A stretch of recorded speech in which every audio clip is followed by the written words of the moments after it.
Class room பண்ண போகிறோம் இல்லைங்களா? அதுக்கு நீங்கள் என்ன பண்ணணும்? இப்போ நல்லா படிக்கணும். கம்பெனியிலேருந்து இப்படி பண்ணி கொடுக்குறாங்கன்னா அடுத்த வருஷம் இதே மாதிரி உங்கள் ஸ்கூலுக்கு ஏதாச்சும் பண்ணி கொடுக்க போகிறாங்கன்னு அவங்களுக்கு ஃபஸ்ட்டு மனநிலை வரணும் இல்லையா? அதுக்கு என்ன பண்ணணும்? படிக்கணும்னு எதில் தெரியும்? உங்கள் ரிசல்ட்டில் தான் தெரியும், நீங்கள் வாங்குகிற மார்க்கில் தான் தெரியும். முதல்லலாம் ப்ரைவேட் ஸ்கூலு கவர்மெண்ட் ஸ்கூல்லாம் பிரிச்சுட்டு இருந்தாங்க, தெரியுமா? பட் இது ப்ரைவேட் ஸ்கூலில் இல்லாததெல்லாம் கவர்மெண்ட் ஸ்கூலில் தான் நிறையா இருக்குது. இப்போ பாருங்கள், நீங்கள் இந்த கிளாஸ் ரூம் வரும்னு எதிர்பார்த்தீங்களா? பெஞ்சு டெஸ்க் வரும்னு எதிர்பார்த்தீங்களா? அதே மாதிரி இப்போ கிளாஸ் ரூம் ஸ்மார்ட் போர்டு வரும்னு எதிர்பார்த்தீங்களா? அதே மாதிரி இந்த கம்பெனியில் நிறைய கம்பெனிஸ் வெளியிருந்து பண்ணிட்டு இருக்காங்க இல்லையா? அப்போ இதெல்லாம் உங்களுக்கு கிடைச்ச லக்கு தானே. அதை நீங்கள் என்ன பண்ணணும்? கரெக்டாக யூஸ் பண்ணணும். டீச்சர்ஸ்க்கு ஃபஸ்ட்டு மரியாதை கொடுக்கணும். கரெக்டாக டீச்சர்ஸ் என்ன சொன்னாலும் கேட்கணும். அதே மாதிரி உங்கள் ஹெச்எம் சார் வந்து இவ்வளோ வேலை பண்ணி தர்றாருன்னா அவருக்கு வந்து நீங்கள் கிளாப் பண்ணுறதோ இல்லை அவர் சொன்னும்போது நீங்கள் கரெக்டாக இருக்கிறதோ முக்கியம் இல்லை. படிப்பில் காட்டணும். அது படிப்பில் காட்டணும். அடுத்தது வந்து ஒழுக்கம். ஃபஸ்ட்டு ஒழுக்கம் தான். என்ன கேட்டால் ஒழுக்கம் இருந்தால் படிப்பு ஆட்டோமேட்டிக்காக வந்துடும். நீங்கள் வந்து கவர்மெண்ட் ஸ்கூலுன்னா அதுக்குன்னு ஒரு பேர் கொண்டு வரணும். கவர்மெண்ட் ஸ்கூலில் இப்போ நிறையா இருக்குது.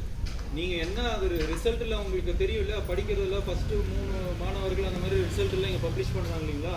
அதில் உங்கள் பேரெல்லாம் வரணும். கவர்மெண்ட் ஸ்கூலில் படித்தவங்க தான் இப்போ நிறைய பெரிய பெரிய ஆளுங்கள்லாம் இருக்காங்க. அதெல்லாம் பேசினா பேசிக்கிட்டே போகலாம். ஏபிஜே அப்துல் கலாம் யார்? அவர் எங்கே படித்தார்? இந்த மாதிரி பேசினா நிறைய பேசலாம்.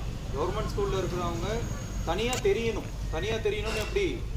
நல்ல விஷயத்தில், ஒழுக்கத்துலேயும் சரி மார்க்லேயும் சரி. சரிங்களா? இந்த கிளாஸ் ரூம் கட்டி முடிச்சதுக்கப்புறம் இதுக்கான பதில் நீங்கள் என்ன பண்ணணும்?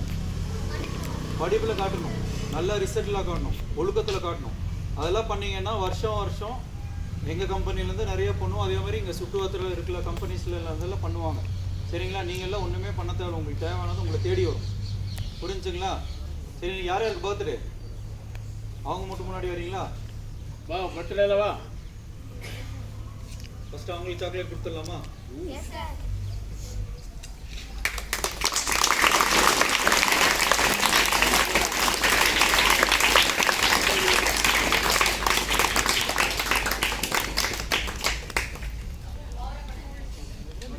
சரி, எங்களுக்கு மேலே வந்து யாரோ ஒரு பையன் ஹெல்ப் பண்ணார். அவர் யார்? 6th standard. அவர் பேர் மாடா. அவன் பாருங்க, அங்கே ஸ்கூலு கட்டிருக்க கல் பூஜை பண்ணி கல் வச்சோம் இல்லைங்களா? அதில் உங்கள் ஸ்டூடெண்ட்ஸ்லாம் அவர் தான் ஃபஸ்ட்டாக கல் வச்சிருக்காரு.